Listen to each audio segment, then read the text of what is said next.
Mayfield, the quarterback of the Browns here. Alex Rodriguez, a great Jack Nicklaus. Tyreek Hill. I'm calling you out, Chef. The one and only Ben Affleck is in our studio. Baker, we might as well get it over with, just beat the hell out of each other. I can tell you Deflategate was bull. Young fella, calm down. Joe Burrow is going to be the number one pick in this upcoming draft. Is Chicago a playoff team in the NFC? Hell no. Marcus Spears says, hell no. That's pretty daggum solid. Do you expect the Buccaneers offense with Tom Brady at quarterback to be great? No. You out of your damn mind. It's Tom Brady. No risky, no bisky, well, no cluey. There is no reason to think that the Cowboys won't be one of the top 5 teams. Rex, how fast is Henry Ruggs? He's pretty fast. He's not the best analyst in the business for nothing, folks. I respect Greeny, and I get sad for him when he comes on here and says ridiculous things. There are 3 potential outcomes in a football game. No, duh. If you go for the tie, it's actually better than a loss. And I don't know why these guys can't understand me. Like most geniuses, I won't be fully appreciated until long after my time. You're high.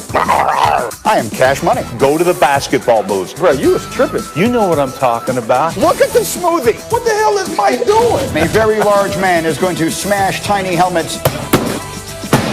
Greeny, you hit the table. You missed the whole thing. You hit the table. Greeny. Oh. I can watch that all day long. Yeah, wait. The Eagles still got that tie, and they're still going to win. Outstanding. There's really nothing to add. That is as good as it gets. I so wanted the Eagles to win the division because of the tie, but we hope that you have enjoyed getting up with us this morning. We cannot express how much we appreciate all the days that you have chosen to do so. And again, we're with you for the next 13 minutes commercial free, and that is when a special Christmas Day edition of First Take will follow us. Stephen A. and Max and Molly will get you ready for all the basketball today. They'll be joined by Doc Rivers and Mark Cuban. It is First Take. They are about 13 minutes away here on ESPN. We're with you commercial free until then. And we will come back to the Chiefs because as of right now, the road through the AFC playoffs go through Arrowhead Stadium. The defending champs actually have a chance to wrap up home field advantage this weekend with a win against the Falcons. And there is every reason to think that the defending champs are headed back. They'll be the 1 seed. They'll have a bye that no one else will have and everything else. But Mike T, you sort of got us all interested when you said there are 2 players in the AFC that you could see knocking Kansas City out of the playoffs. Who are they? Lamar Jackson, Derrick Henry. In a 1-game season, each one of those players can completely take the game over. Look at Lamar Jackson the other night when he goes against Cleveland, comes out of the locker room, 4th and 5, hits Hollywood Brown, game over essentially. A couple of things happen along the way, but he can make plays that nobody else can. You can defend him, but all these off-schedule plays, he can just take the game over all by himself. And when you look at Derrick Henry, it goes back to those great Jet teams that we had, what Rex Ryan used to say, Greeny, which is they know we're going to run it, we know we're going to run it, and they still can't stop us.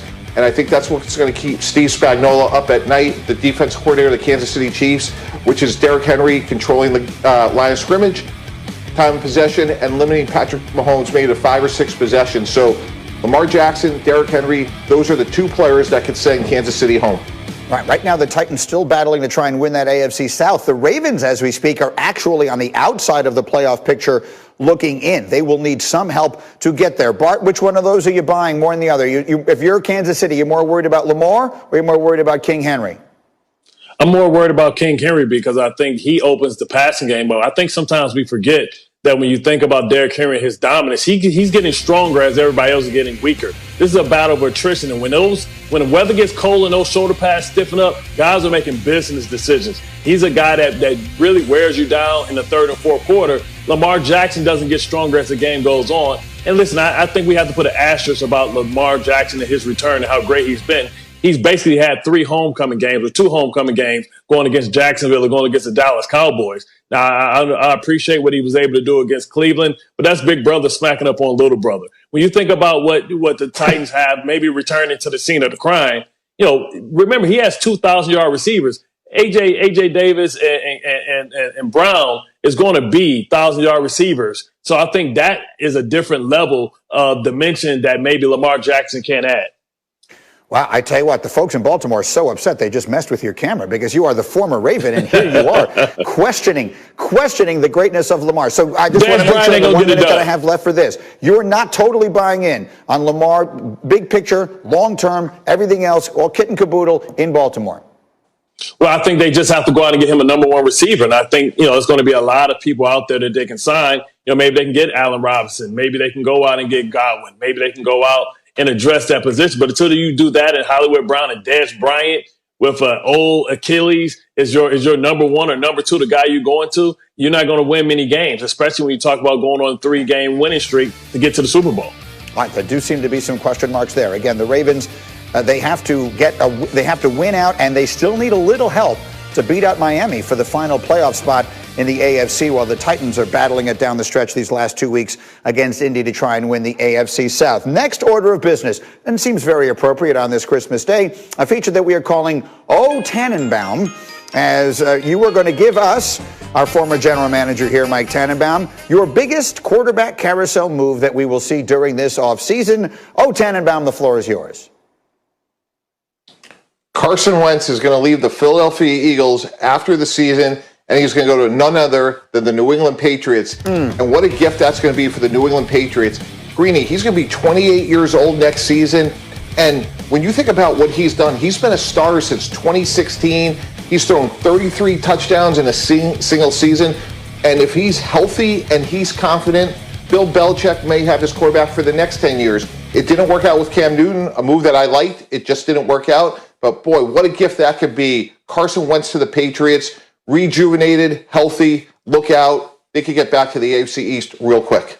Well, it's fascinating in so many ways. And to make it clear, earlier in this program, you broke down a way that they could actually make that work with the money. It would involve Carson Wentz giving money back to the Eagles and then that being made whole on the other side of that by New England. Let's just live in a world where financially they can make that work. You worked with Bill Belichick for a long time. You've been known to sauna with the man.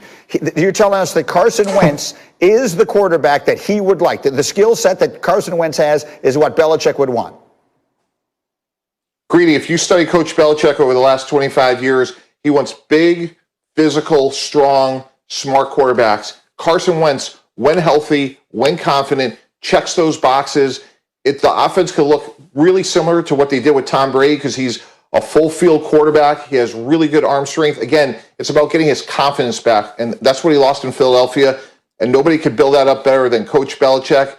They got to solidify the offensive line. But boy, I think that would be a great match for both Carson Wentz and the Patriots. That would be a fascinating way for this thing to play out. Bart Scott, you're shaking your head. You're not buying it?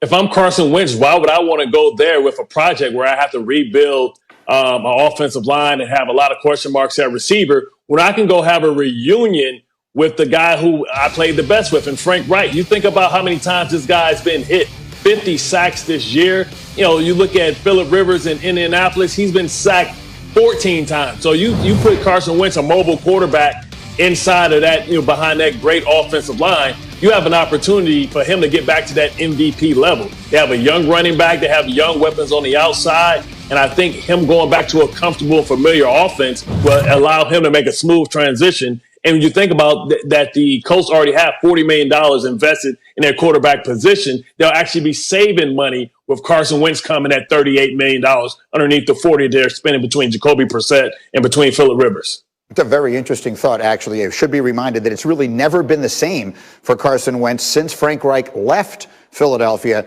He's now the head coach in Indy. We'll keep a close eye on all of that. Meanwhile, on this Christmas morning, I know what you're wondering. You're wondering, Greeny, who's going to win all the NFL games this weekend? Well, the good news is this. I've picked them for you. Greeny's picks are brought to you by DraftKings, and they're coming your way in 3.